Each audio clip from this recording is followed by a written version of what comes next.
سلام عليه ورحمة الله وبركاته. نحمده ونصلي على رسوله الكريم. أما بعد، فقد قال الله تعالى في كلامه الكريم والفرقان المجيد: أعوذ بالله من الشيطان الرجيم. بسم الله الرحمن الرحيم. اهبطوا بعضكم لبعض عدو. صدق الله مولانا العلي العظيم. اللهم صل على سيدنا محمد شمس الأنبياء وبدر المرسلين وخطب الأولياء واختصار المتقين تاج الأمة شفيع المذنبين شفيعي يوم القيامة يا الله يا هادي.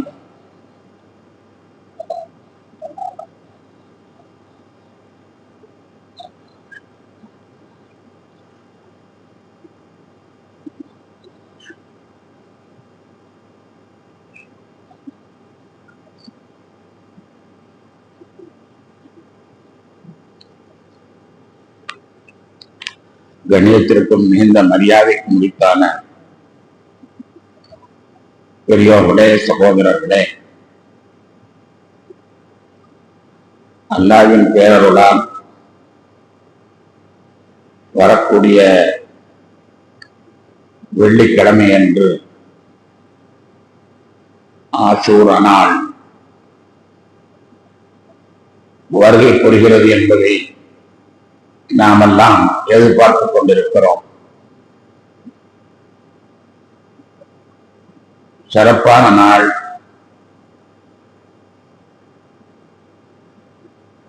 உலகத்திலே மிகப்பெரிய மாற்றங்களை ஏற்படுத்திய பல நிகழ்வுகள் அந்த இரவிலே நடந்திருக்கிறது. ஒரே இரவிலே இத்தகைய நிகழ்வுகள் நடந்த வேறு எந்த நாடும் கிடையாது. இந்த ஒரு நாளிலே ஆச்சரியமான பல மாற்றங்கள் நடந்திருக்கிறது. அது என்ன என்ன என்று கேட்டால், வருடா வருடம் நாம் அதை சொல்லி சொல்லி ஆடியன்ஸ்களே அதை சொல்லி விடுவார்கள். அந்த அளவுக்கு இங்கே என்னென்ன நிகழ்ச்சி நடந்தது என்பது எல்லோருக்குமே தெரியும். ஆஷூரா நாளிலே என்ன நடந்தது? ஆதம் அலைஹிஸ்ஸலாத்தை அல்லாஹ் படைத்தான். அவர்களுடைய பாவ மன்னிப்பு ஏற்றுக்கொள்ளப்பட்டது. இத்ரீஸ் அலைஹிஸ்ஸலாம் அவர்கள் வானலோகத்திற்கு சென்றார்கள். நூஹ் அலைஹிஸ்ஸலாம் அவர்கள் பெரிய சுனாமி, உலகத்தையே அழிக்கக்கூடிய சுனாமியிலே சிக்கி ஜூமி என்ற மலையிலே அவர்கள் ஒதுங்கினார்கள். இப்ராஹிம் அலைஹிஸ்ஸலாம் நம்ரூத் என்பவனால் நெருப்பில் தூக்கப்படப்பட்டு அதிலிருந்து உயிரிழக்கும் வழியில் வந்தார்கள். தாவூத் அலைஹிஸ்ஸலாம் அவர்கள் அவசர கோலத்திலே செய்துவிட்ட ஒரு தவறுக்கு அல்லாஹ்விடத்திலிருந்து மன்னிப்பு கிடைத்தது. சையதுனா சுலைமான் அலைஹிஸ்ஸலாம் அவர்களுக்கு இடையிலே ஆட்சி பறிபோகி ஜின்னு அவர்களுடைய ஆட்சியை பறித்து அந்த ஆட்சி திரும்ப கிடைத்த நாள் சுலைமான் அலைஹிஸ்ஸலாம் அவர்களுக்கு. அய்யூப் அலைஹிஸ்ஸலாம் அவர்களுக்கு 7 வருடங்களாக அவர்கள் பட்ட கொடுமையான நோய் விலகியது. மூசா அலைஹிஸ்ஸலாம் அவர்களுக்கு ஃபிரௌன் என்ற கொடுங்கோலன் அந்த 12 லட்சம் பேர்களையும் கடலிலே மூழ்கடித்து அந்த கொடுங்கோலனிடமிருந்து வெற்றி பெற்ற நாள் யூனுஸ் அலைஹிஸ்ஸலாத்து வஸ்ஸலாம் அவர்கள் கடலிலே மீன் விழுங்கப்பட்டு மீன் வயிற்றுக்குள் இருந்து இறைவனிடத்தில் நம்பிக்கை கேட்டு திரும்பவும் மீன் அவர்களை கட்டி அவர்களுக்கு மீண்டும் வாழ்க்கையை கொடுக்கிறார். அந்த நாள் சையதுனா ஈசா அலைஹிஸ்ஸலாம் அவர்கள் 12 எதிரிகளால் தொடர்ந்து வரப்பட்டு ஒரு குகையில் நுழைந்த பொழுது அல்லாஹ் அவர்களை அப்படியே மேலே ஏற்றிக் கொண்டு காப்பாற்றி விட்டார். இந்த நிகழ்வுகள் எல்லாம் நடந்தது என்பதை சாதாரண ஆடியன்ஸ் இடத்தில் கேட்டாலே சொல்லி விடுவார்கள். இஸ்லாமியர்கள் அனைவருக்கும் இந்த ஆஷுரா நாளில் என்ன நடந்தது என்ற கேள்விக்கு விடை தெரியும், சந்தேகம் இல்லை. இருந்தாலும் நான் சொல்ல வருவது, இந்த நிகழ்வுகள் எல்லாம் நமக்கு என்ன பாடத்தை தருகிறது, இந்த நிகழ்வுகள் நமக்கு தரக்கூடிய பாடம் என்ன என்பதை பற்றி சிந்திக்க வேண்டும். அல்லாஹ் ஒரு இடத்திலே சொல்வான், கிஸஸுல் அவ்வலீன இபருல் ஆகிரீன், முன்னோர்களுடைய சரித்திரங்கள் பின்னோருக்கு பாடம் என்று சொல்லுவான். அதுபோன்று இந்த சரித்திரத்திலிருந்து நாம் என்ன பாடங்களை பெறுகிறோம் என்பதை ஒரு கணம் நான் சிந்தித்து பார்க்க கடன்பட்டிருக்கிறோம். கண்ணியத்திற்குரியவர்களே, தரக்கூடிய பாடம் என்ன தெரியுமா? நாம் பொதுநல சேவைகளிலே ஈடுபடும் பொழுது கடுமையான எதிர்ப்பை உணர்கிறோமே ஏன்? பொதுநல சேவைகளில் இருப்போருக்கெல்லாம் எதிர்ப்பு அதிகமாக இருக்கிறது. நல்லதுதானே செய்கிறோம், அதற்கேன் எதிர்ப்பு என்றால் நினைத்தோமே, ஆனால் நல்லது செய்பவர்களுக்குத்தான் எதிர்ப்பு கடுமையாக இருக்கிறது. ஏன் அப்படி இருக்கிறது? இந்த 10 நிகழ்வுகளிலேயும் எல்லாமே எதிரிடமிருந்து விடுவதற்கலாம். எவ்வளவு பெரிய எதிரிகளை அவர்கள் அதிலிருந்து அவர்கள் சந்தித்திருக்கிறார்கள். இந்த பெரிய மனிதர்களுக்கெல்லாம் ஏன் இவ்வளவு பெரிய எதிர்ப்பு வந்தது? நாம் நல்ல காரியம் செய்யும் பொழுது நமக்கு ஏன் எதிர்ப்பு என்று சிந்தித்து பார்ப்போமே, ஆனால் இந்த நாள் நமக்கு ஒரு சரித்திர பாடமான அமையும் என்பதற்கு சந்தேகமே இல்லை. இப்ராஹிம் அத்ஹம் ரலியல்லாஹு அன்ஹு என்ற ஒரு இறைநேசர் இருந்தார். அவர் சொல்வார், அல்லாஹ் ஒவ்வொருவருக்கும் எதிரி அகற்றுவான். ஏன் தெரியுமா? எதிரிதான் உன்னுடைய நண்பன், எதிரிதான் உன்னுடைய நண்பன். அவன் தான் உன்னுடைய வீக்னஸை பற்றி தெரியும். உன்னுடைய வீக்னஸ் என்ன என்பதை அவன் எடுத்து காட்டுவது அவன் மட்டும்தான். உன்னுடைய நண்பன் உன்னுடைய வீக்னஸை எடுத்து காட்ட மாட்டான். உன் நண்பன் உன்னுடன் சேர்ந்து ஆச்சார் என்று ஜாகிரதையோட தான் இருப்பான்.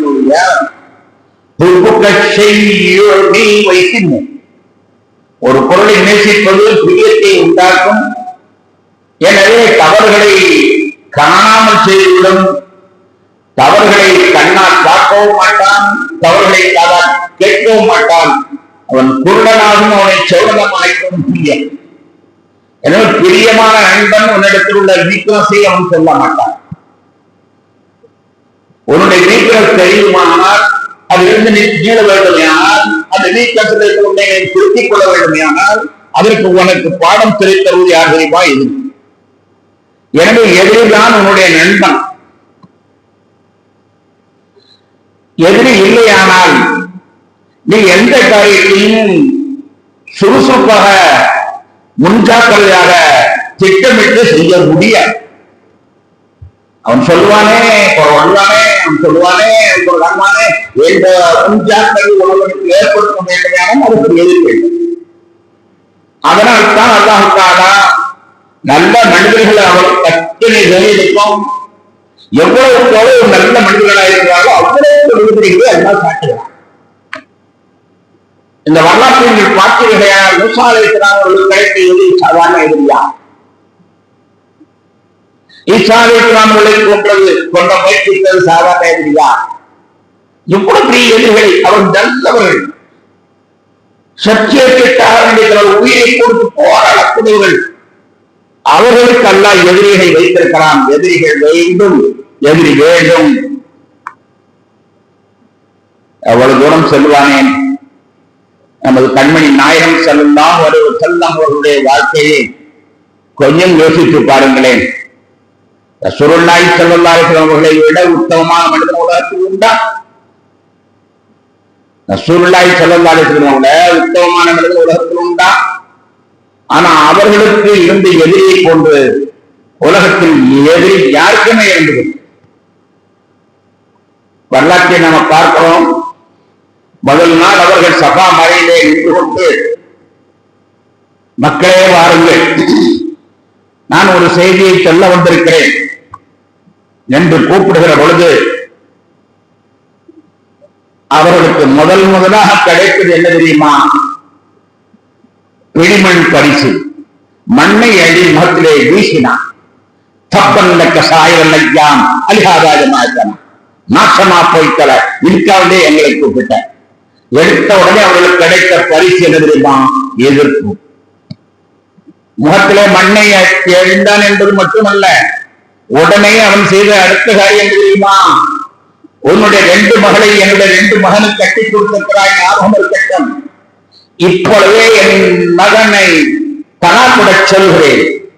ஓ, நீ இப்படி என்னை எங்களிடத்தில் இப்படி ஒரு வார்த்தையை கொண்டு வந்ததற்காக வேண்டி உன்னுடைய 2 மகளுடன் வாழ்வை இழந்து விட்டால் போ என்பதாக அந்த முதல் தருணத்திலேயே எதிர்க்கும் ஒரு குடும்பத்தை பாதித்தது என்று எண்ணி பாருங்கள். நபிகள் நாயகம் ஸல்லல்லாஹு அலைஹி வஸல்லம் அவர்களுக்கு எடுத்த உடனே அடி. சரி, எடுத்த உடனே அடி. காலப்போக்கிலே மக்கள் வந்து தெரிந்து கொண்டார்கள். காலப்போக்கிலே அவர்களுக்கு எதிரி இல்லை என்று நினைக்கிறீர்களா? அவர்கள் உயிர் விடும் வரை முனாஃபிக் என்று சொல்லப்படக்கூடிய எதிரிகள் இருந்து கொண்டே இருந்தார். உயிர் விரியும் வரை முனாஃபிக்கள் என்று சொல்லப்படக்கூடிய எதிரிகள், அதெல்லாம் குர்ஆன்ல தனியா முனாஃபிக்கள், அந்த எதிரிகளை பற்றி தனியான செய்திகளை சொல்லிக்கொண்டே வருவார். போதனையை ஆரம்பித்த அன்று அவர்களுக்கு கிடைத்த அந்த எதிர்ப்பு மரணமாக வரை தொடர்ந்தது. தபூக் என்ற ஒரு தற்காப்பு யுத்தம். அந்த தற்காப்பு யுத்தத்துல அது கிட்டத்தட்ட நீண்ட பிரயாணம், மிகப்பெரிய யுத்தம். அந்த யுத்தத்திலே எல்லாரும் புறப்படக்கூடிய நாளிலே அவர் சொன்னார்கள், என்னுடைய ஒட்டகம் காணா போச்சு, என் ஒட்டகம் காணா போச்சு. யாராவது ஒரு 2 பேரை அனுப்பி போய் அந்த ஒட்டகத்தை தேடிட்டு வாங்க என்று ரசூலுல்லாஹி ஸல்லல்லாஹு அலைஹி வஸல்லம் அனுப்பினார். ஒட்டகம் காணா போச்சு, 2 பேரை அனுப்பி நீங்க போய் தேடிட்டு வாங்க சொல்லி அனுப்புறாங்க. அனுப்பிய உடனே இங்க இருந்து ஒருத்தன் பேசுறான், என்னமோ பெரிய வானத்துல இருந்து வகி வருது, அங்க இருந்து வகி வருதுங்கிறாரு. அவர் ஒட்டகம் நிற்கிறது தெரியல, மனுஷனா. கடைசி காலத்துல பெருமானார் ஸல்லல்லாஹு அலைஹி வஸல்லம் அவருடைய நன்றி உலகமே அவர்கள் பக்கம் திரும்பி பார்த்துக் கொண்டிருக்கிற வேளையில அவன் சொல்றான், வானத்திலிருந்து செய்தி வருது, பூமியிலிருந்து செய்தி வருது சொல்றாரு. அவர் ஒட்டகம் எங்கன்னு தெரியல, வள்ளல பற்றா, இதெல்லாம் அவர் மனுஷனா என்பதாக எழுதுறான். யாரை பார்த்து?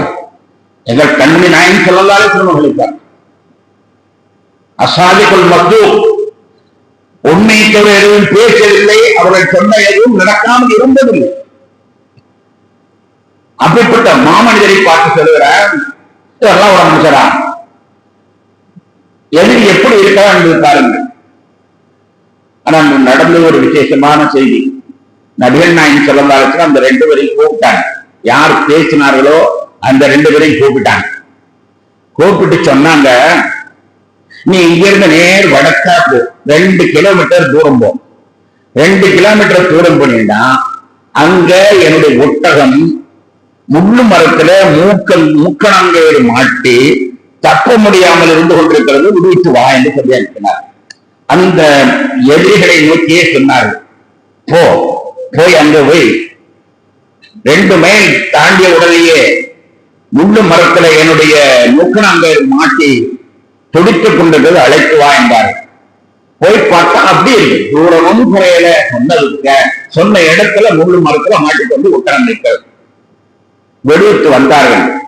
வந்தவங்கன்னா அப்ப ஏன் ஆள் அனுப்பினாரு தேட? 2 பேரை தேடுறது அனுப்பினார்ல, எதுக்கு அனுப்பினாரு என்று அவன் கேட்டான். அவனுக்கும் பதில் தெரியல, நமக்கும் பதில் தெரியல. அது ஒரு விஷயம். இப்ப நாம என்ன சொல்றோம்னா, அந்த கடைசி காலம் போற அவங்கள தீர்த்து கட்டணும் தாண்டி ஆட்கள் இருந்துட்டே இருந்தாங்க. உலகத்துல எந்த சரித்திர நாயகனுக்கும் கிடையாது. சரித்திரத்திலே நெப்போலியன்ல இருந்து நீங்கள் எந்த ஹிட்லர் இருந்து எதை விட எண்ணிக்கீங்க, 63 யுத்தங்கள், சிறியதும் பெரியதுமான 63 யுத்தங்கள். இந்த 63 யுத்தத்தின் லட்சியம் என்ன தெரியுமா? எப்படியாவது முகமது பிடிக்கிறது. அதே ஆட்சி, வேற நாட்டை பிடிப்பதோ நோக்கம் அல்ல. 63 யுத்தத்திலையும் முகம்மது பிடிக்கிறது. ஒரே லட்சியத்திற்காக 63 யுத்தம். அப்ப முகமது ஸல்லல்லாஹு அலைஹி வஸல்லம் அவர்களை கடைசி வரை எதிரே தீர்த்து கட்டணுங்கிற நினைப்பதையே இருந்தான். ஒரு அம்மா நல்ல காரியம் ஒண்ணு பண்ணுச்சு, ஒரு நல்ல காரியம் பண்ணுச்சு. நமக்கெல்லாம் தெரியும், ஹைபர் என்ற தற்காப்பு யுத்தம். யுத்தம் நடக்குது. யாருக்கு? அவர்களுக்கும் யூதர்களுக்கும் மத்தியிலே யுத்தம்.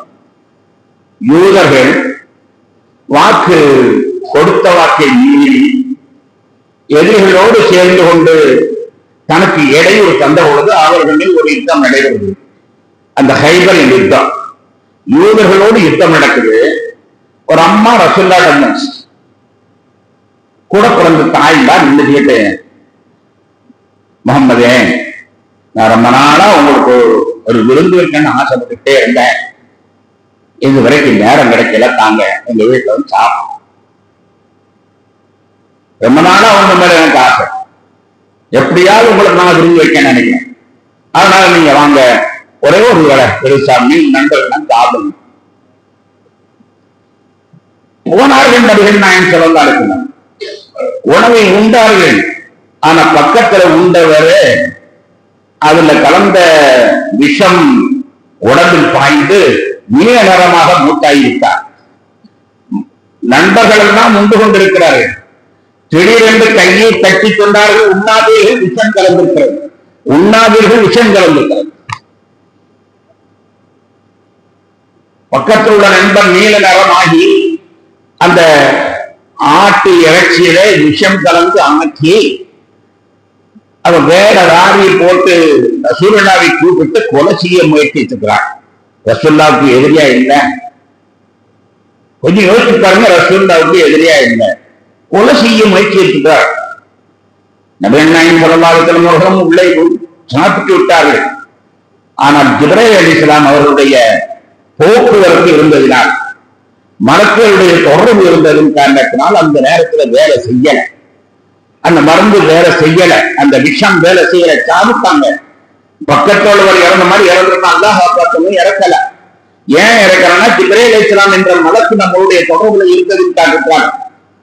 அதற்கு ஓய்வு விட்டாக நமக்கு ஒண்ணும் செய்யாதுன்னு வைக்கக்கூடிய காலகட்டத்தில் ஒரு மலக்கு நம்ம கூடவே இருந்திருந்தான் என்ன ஆகும்? இருந்ததுனால அந்த தடுக்கல. வஃபாத்துடைய நேரத்திலே நபிகள் நாயகம் ஸல்லல்லாஹு அலைஹி சொன்னார்கள், வஹி நீங்கிவிட்டது, ஜிப்ரீல் என்னை விட்டு போய்விட்டார், எனவே அந்த நன்றி இப்பொழுது என்னை கொள்கிறது என்றார். அன்று வைத்த நன்றி இப்பொழுது என்னை கொள்கிறது. இவ்வளவு நாளாக என்னுடைய உடலை வேலை செய்யவில்லை. ஏனென்றால் ஜிப்ரீல் போக்குவரத்தாக இருந்து கொண்டிருந்தார். வஹி நின்று விட்டது, குர்ஆன் முடிந்து விட்டது, குர்ஆனின் வாயத்துக்கள் பாக்கி இல்லை, எனவே ஜிப்ரீல் வரவில்லை, எனக்கு வேலை செய்கிறது என்றார். அதிலேதான் அவர்களுடைய வஃபாத்து நடந்தது. இப்ப எதற்கு சொல்ல வருகிறேன் என்றால், ஆரம்பத்திலிருந்து புறப்பட்ட அன்றைக்கே கண்டது கடைசி காலம் வரை அவர்களுக்கு அவ்வளவு பெரிய எதிர்ப்பு இருந்தது. இப்ப நான் நல்ல மனுஷனே எனக்கே எதிர்ப்பு வந்துச்சு என்பதாக அவர் நினைத்து பார்த்தார்களா? கண்ணியத்திற்குரிய பெருமக்களே, அதைத்தான் ஒரு திருவள்ளுவர் சொல்லுவார். சமயத்துல திருவள்ளுவர் சில வார்த்தைகளை சொல்லுவார், அது ரசூலுல்லாஹ்வே புகழ்ந்த மாதிரி இருக்கும். பெயர் கண்டும் நஞ்சுண்டு ஆணிவர் நயத்தகு நாகரிகம் வேண்டுவார். அவர் சொல்றார், பெயர் கண்டும் நஞ்சுண்டு ஆணிவர் நயத்தகு நாகரிகம் வேண்டுவார். நல்ல நாகரிகம் உள்ளவங்க நஞ்சு கொடுத்தாலும் சாப்பிடுவாங்க. யார சொல்றாரு? உலகத்துல எவன் கேட்கான்? உலகத்துல எவன் அப்படி செஞ்சிருக்கான்? நஞ்சு கொடுத்து சாப்பிடுறது யாருங்க? வரலாற்றை புரட்டி புரட்டி புரட்டி பாருங்கள். வள்ளுவர் யாரை சொன்னார் என்றால் கண்மணி நாயன் செல்லப்பாறை சொன்னதைத்தான் சொல்லுவார். சில சமயத்துல வள்ளுவருடைய வார்த்தையை பார்க்க ரொம்ப சந்தோஷமா இருக்கும். தோன்றிலா புகழுடன் தோன்றுக அக்கில்லா தோன்றில் தோன்றாமை நன்றி என்பார். தோன்றுனா புகழோடு வேணும், இல்லையாட்ட தோன்றாமல் இருப்பது நல்லது இருந்தார். அது யாருக்கு வந்தா ரசூலுல்லாஹி ஸல்லல்லாஹு அலைஹி வஸல்லம் அவர்களை தாங்குகிறார். ஏன்னா பிறக்கும் போதே புகழோடு பிறக்கிறாங்க. மற்ற எந்த நடிகர்களும் புகழோடு பிறக்கல. நம்ம பிள்ளைகளும் இது சேருத என்ன செய்ய போகுதோன்னு சொல்லி கொடுத்தா அம்மா கலந்த தகப்பனா தலையில எடுப்பாரு. அவளுக்கு அம்மாவுக்கு வேண்டா பிள்ளை கொடுத்து ஆசையா இருப்பான். தகப்பனார் தலையில எடுக்கிறாரு. என்ன செய்ய போதோ அந்த காலத்துல பொம்பளை பிள்ளை பிறக்காம இருக்கிறது நல்லது. பெற்றுக்கிட்டு கடைசியில கேவலம் பட வேண்டும். பொண்ணு பொம்பளை பத்திர ஆணை இருக்கலாம் முடிவு கட்டாரம். இப்படி பிள்ளைகளை பெறதுக்கு யாருமே ஆசைப்படுறதே இல்லை. நபிமார்களும் தான் ஒவ்வொருத்தரும் ஒரு விதமான ஒரு பெரிய எதிர்ப்புலதான் சொன்னாங்க. ரசூல்லா மட்டும்தான் இறக்கிறதுக்கு முன்னாலேயே அவர்களுக்கு முகம்மது என்று பேரிக்கப்பட்டு அவர் வர வேண்டும் என்று எதிர்பார்த்து யூதர்கள் எல்லாம் எதிர்பார்த்து கொண்டிருக்கார்கள். சிரியாவில் அவர் பிறப்பாரா, அரபு நாட்டில் பிறப்பாரா என்று எதிர்பார்த்து புகழோடு பிறந்து பெருமாள் ஸல்லல்லாஹு அலைஹி வஸல்லம் தான். அப்போ தோன்றினால் புகழோடு தோன்ற வேண்டும் என்று சொல்றார். பிறக்கும் போதே புகழோடு பிறக்கணும் அப்படின்னா அதை ரசூலுல்லாஹ் குறிக்கிறது.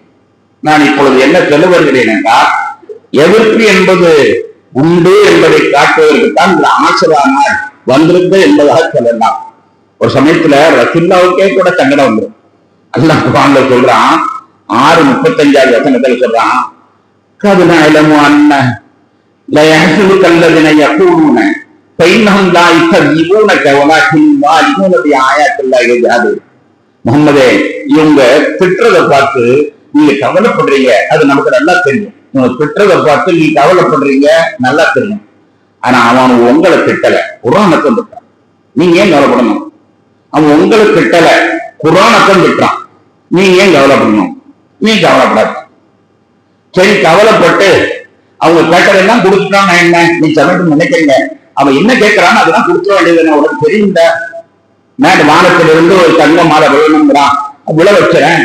ஒன்னால முடியாத ஒன்னா நீ செஞ்சுட்டா என்ன அப்படின்னு நீ சொல்லுவது எனக்கு புரியுது. வளர்த்தது வெயிலுக்கான கடுர அடைக்க ஏறாதும் தொட்டாட்டான் தற்பதை நதுக்கும் பின்னாடி அவர் சொல்லவும் இஷ்டமாய் பத்தாயிரத்தி ஹிந்தி ஆயிரத்தி. அவன் கேட்காதுன்னா ஒண்ணுதானே, ஒரு பெரிய மலையே இறக்கணும், ஒரு பெரிய மலையிலே இறக்கணும், பெரிய தங்க மலை இறக்கணும். அது எதுன்னு சொல்றதெல்லாம் செஞ்சுட்டா என்ன நினைக்கிற?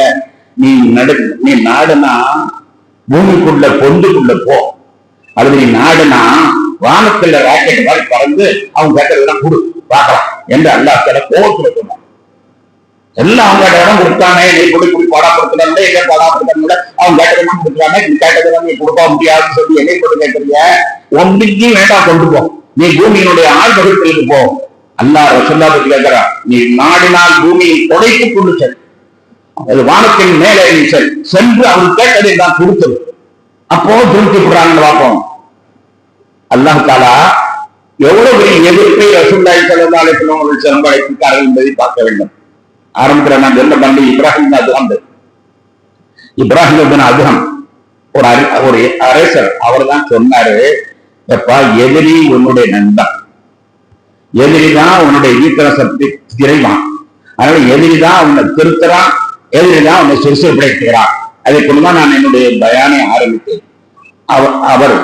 அவர் சொல்லுவாரு, என்னையை திருத்தினது ஒரு எதிரி தான். இப்ராஹிம் அதுகம் ஒரு பெரிய நாட்டினுடைய அரசர், பெரிய நாட்டுடைய அரசர். அவர் தன்னுடைய கதையை சொன்னார். நான் ஒரு நாள் படுக்கைக்கு போனேன். படுக்கை விரிப்பு, மலர் விரிப்பு, அரசனுடைய விரிப்பு எப்படி இருக்கும் என்பது தெரிந்தால், மலரை விரிக்கக்கூடிய அந்த அடிமைகள் மலரை விரித்தால் மலர் எதிர்களாக அவருக்கு போட்டு விரிக்க, திடீர்னு அவளுக்கு ஒரு ஆசை வந்துச்சு, நம்ம படுத்து பார்த்தால் என்ன என்று. அவ படுத்துட்டான். ஒரு 5 நிமிஷம் அவ படுத்துட்டா, அசந்துட்டான். அந்த மட்டும் மன்னர் போறாரு. நிலைமை எப்படி இருக்கும்? நான் போனேன், அந்த கூட படுத்துங்கிறான். உடனே எனக்கு கோவம் வந்துச்சு. ஷாட்டை எடுத்து விழா வாரி அவளை பிச்சை எடுத்தேன். அரசனுடைய மஞ்சத்திலே ஒரு பெண்ணு படுக்கிறாள், விளக்கார பெண்ணு படுக்கிறாள், எவ்வளவு கோவம். பிச்சை எடுக்கிறேன், ஷாட்டையால பிச்சை எடுத்தேன். பிச்சை எடுக்கணும் சிரிச்சுக்கிட்டு சொன்னா, ஒரு 5 நிமிஷம் படுத்ததுக்கு இவ்வளவு அடிண்டா, காலம்லாம் படுத்தவருக்கு எவ்வளவு அடி இருக்கும் அப்படின்னு ஒரு வார்த்தையை சொன்னான். எதிரி, என்னுடைய எதிரி, நான் அடிச்சு கொள்றேன். அவ சொல்றா, 1 நிமிஷம் படுத்ததுக்கே எனக்கு இவ்வளவு அடின்னு சொன்னா, காலமெல்லாம் அந்த மஞ்சத்தில் படுக்கிறாங்க, அவருக்கு எவ்வளவு அடி உழவுன்னு சொன்னான்.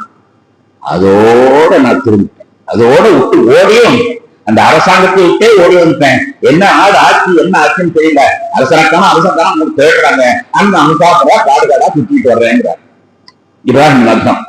அழகா சொன்னார்கள், எதிரியை பயந்து நீ ஒண்ணு செய்ய முடியாது, எதிரிதான் உன்னுடைய நண்பன் என்று அவர் அற்புதமாக சொல்லி காட்டுகிறார். கண்ணியத்திற்குரியவர்களே, பெரிய செய்தி என்ன செய்தி தெரியுமா? அல்லாஹ் தாலா நம்மளை எல்லாம் பூமிக்கு அனுப்பினான். அல்லாஹ் தாலா நம்மளை எல்லாம் இந்த பூமிக்கு அனுப்பினான். எல்லாருக்கும் தெரிஞ்ச செய்தி தான். ஆதம் அலைஹிஸ்ஸலாம், ஹவ்வா அலைஹிஸ்ஸலாம் ஒரு சின்ன தவறு பண்ணிட்டாங்க, அதனால அவர்களுக்கு பூமிக்கு அனுப்பினான். அவங்களுக்கு எடுத்தது யாரும் இபிலீஸ். அதுவும் நமக்கு தெரியும். எல்லாருமே நீங்க பூமிக்கு வாங்கடா, நீங்க பூமிக்கு வானத்துக்கு வராதுன்னு சொல்லி விரட்டுறான். விரட்டும் போது என்ன சொல்லி வாழ்த்து சொல்லி அனுப்பினா தெரியுமா? அல்லாஹ் வாழ்த்து சொன்ன வாழ்க்கை கொஞ்சம் யோசிச்சு பாருங்க. நான் ஆரம்பத்தில் அதுதான் வாழ்த்தேன். அவன் சொன்ன வாழ்க்கை என்ன? போங்கப்பா, போய் ஒருத்தருக்கு ஒருத்தர் சண்டை போட்டு வாழுங்கப்பா. வாயில சொன்ன வார்த்தை தெரியுமா? அது பூமிக்கு போ, ஒருத்தருக்கு ஒருத்தன் சண்டை விட்டே வாழும். அது ஒருத்தருக்கு ஒருத்தன் சண்டை விட்டே வாழுங்க. வானத்து சொல்லி அனுப்புறது அப்படி அப்படிங்கிற எழுதி எழுதுதான் நினைக்க முடியுமா? வாழ்க்கையே தான்.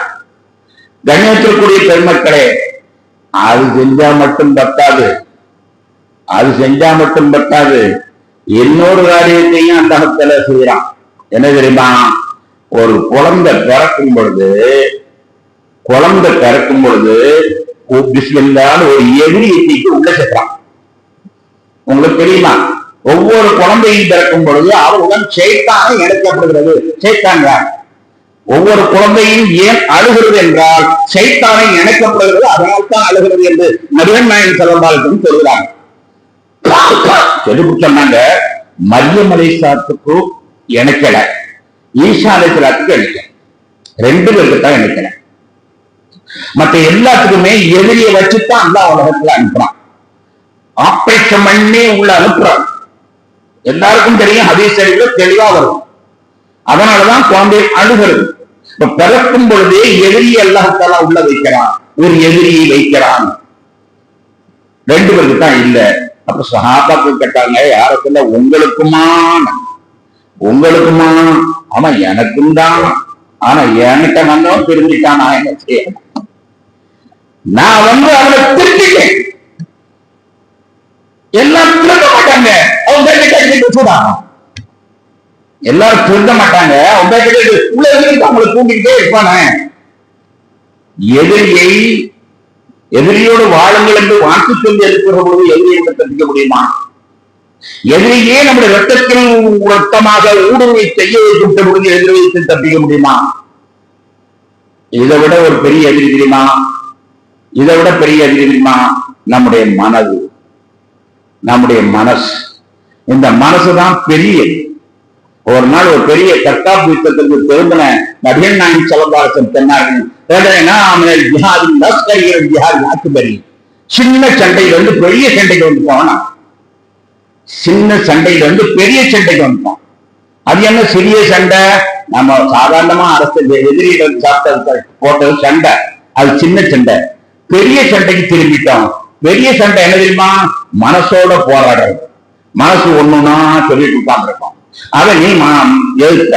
மனதோட போராடுவது, மனச்சாட்சியுடன் போராடுவது இருக்குது. அது மனிதன் பிறந்ததிலிருந்து இறந்த வரை நடக்கிறது. இந்த அதற்கு அப்துல் தொழுகிறார். அந்த இடத்துக்கு பேர் என்ன தெரியுமா? மெஹராப். இது பேர் என்ன தெரியுமா? மெஹராப். மெஹராப்னா என்ன அர்த்தம் தெரியுமா? சண்டை நடக்கும் இடம். இந்த அப்துல் ஹமீத் தொழுகிற இடத்துக்கு பேர் என்ன தெரியுமா? மெஹராப். மெஹராப் என்ன? சண்டை நடக்கும் இடம். சண்டை நடக்கும் இடம் என்ன? அல்லாஹ் அக்பர், நான் அல்லாஹ் மட்டும்தான் நினைக்கிறேன்னு சொல்லி போட்டு நீ தக்பீரை கட்டுவ. ஒன்ன நடக்க விடாம அல்லாஹ் நினைக்க விடாம பண்றது அவனுக்கும் உனக்கும் இடையில நடக்கக்கூடிய சண்டை இருக்கிற, அது நிச்சயமாக ஒவ்வொரு மனிதனுக்கும் இருக்கிறதை பாரு. மனசுதான் பெரிய எதிரி. அந்த மனசு சொன்னபடி இல்லாம நடக்கும் பொழுது தொலைஞ்சோம். அந்த மனசை கடிவாளம் போட்டு அதை வழிப்படுத்தி நெறிப்படுத்தி நடப்பவன் தான் வெற்றி வருவான். ஆக நான் சொல்ல வந்தது என்னவென்றால், எதிர்த்தை விட்டு யாரும் தப்ப முடியாது. எனவே எதிரியை கண்டு நாம் அஞ்ச வேண்டாம். எதிரி என்பது இருக்கத்தான் செய்வான் என்ற ஒரு செய்தியை மனதில் வைத்துக் கொண்டு அந்த நாள் சொல்லுகிறது. இவ்வளவு எதிரிகளை சமாளிக்க வேண்டிய நபிமார்கள் சமாளித்தார்கள். வெற்றி அவர்களுக்கு கிடைத்தது. அதே மாதிரி எதிரிகளோடு நீங்கள் போராடுங்கள், அல்லாஹ் உங்களுக்கு வெற்றியை தருவான் என்ற நாள் அதற்குள்ள நாள். கண்மணி நாயகம் ஸல்லல்லாஹு அலைஹி வஸல்லம் இந்த வரக்கூடிய வெள்ளிக்கிழமை இருக்கிறனால எல்லாருக்கும் தெரிந்த செய்தி. அதில் அபூ ஹுரைரா ரலியல்லாஹு அன்ஹு அவர்கள் இருக்கிறார்கள். முஸ்லிம் ஷரீஃபிலே இருக்கு பதிவு செய்யப்பட்டிருக்கிறது. ரமலான் வருவதற்கு முன்னால் கடமையாக்கப்பட்டது இந்த முஹர்ரம் மாதம் 10ஆம் நாள் நோன்பு மட்டும்தான். ரமலான் கடமையாக்கப்படுவதற்கு முன்னால் ரமலான் மாதம் 10ஆம் நாள் மட்டும்தான் நோன்பு வைக்கப்படுவது கடமையா இருந்தது. அப்ப ஃபர்தா இருந்துச்சு. ஃபர்தா இருந்தது. இப்ப அதனுடைய தரத்திலிருந்து கொஞ்சம் சிறிது விலக்களிக்கப்பட்டு இப்ப அது சுன்னத்தாக மாற்றப்பட்டிருக்கிறது. எனவே அந்த நாள் ஒரு சிறப்பான நாள். வேற எந்த நாளைக்கும் ஃபர்தாக இருந்த பெருமை கிடையாது. ரமலானுக்கு உண்டு, அதுக்கு அடுத்து முஹர்ரம்க்கு மட்டும்தான் இருக்கும். அதனால அவ்வளவு சியாமி பாட ரமலான், ரமலானுக்கு பிறகு சிறப்பான நோன்புங்கிறது ஷஹருல்லாஹில் முஹர்ரம் என்று சொல்லுகிறார்கள். முஸ்லிம் ஷரீஃபிலே அறிவு செய்யப்பட்டிருக்கிறது. அதற்கு இப்னு அப்பாஸ் ரலியல்லாஹு அன்ஹு அவர்கள் சொன்னார்கள், ரசூலுல்லாஹி ஸல்லல்லாஹு அலைஹி வஸல்லம் மொத்தமா போல வைக்கிறாங்களோ இல்லையோ, இந்த 10 வருடத்துக்கு முன்னாடி எண்ணெய்க்கு வரும் 10 எண்ணெய்க்கு வரும் 10 எண்ணெய்க்கு வரும் 10 என்று எப்ப பார்த்தாலும் அதை பற்றியே கேட்டுக் கொண்டிருப்பார்கள். அது எல்லாத்தையும் விட, எல்லா நாட்களை விட இந்த நாள் தான் சிறந்த நாள் என்று சொல்வார்கள் என்பதாக ஒரு ஹதீஸிலே அறிவிக்கப்பட்டிருக்கிறது. இன்னொரு ஹதீஸிலே முஸ்லிம் ஷரீஃபில் அறிவிக்கப்படுவதான இப்னு அப்பாஸ் ரலியல்லாஹு அன்ஹு அவர்கள், நான் அடுத்த வருஷம் உயிரோடு இருந்தால் 9ம் 10ம் வைப்பேன் என்றும் பெருமானார் சொன்னார்கள் ஒரு நிகழ்ச்சியிலே. அடுத்தபட்ட நான் உயிரோடு இருந்தால் 9ம் 10ம் வைப்பேன் என்று 9ஐயும் 10ஐயும் ரெண்டு சேர்த்து அவர்கள் சொல்லி காட்டினார்கள். எனவே அவ்வளவுப்பட்ட ஒரு சிறப்பான நாள். அந்த நாளை நாம் நோன்பிருந்து அதற்கு முன்னால் உள்ள தாசுவா என்று சொல்லப்படுகிற 9ஆம் நாளையும் ஆசுவா என்று சொல்லப்படுகிற 10ஆம் நாளை நோன்பிருந்து நாம் சிறப்பிப்போமாக.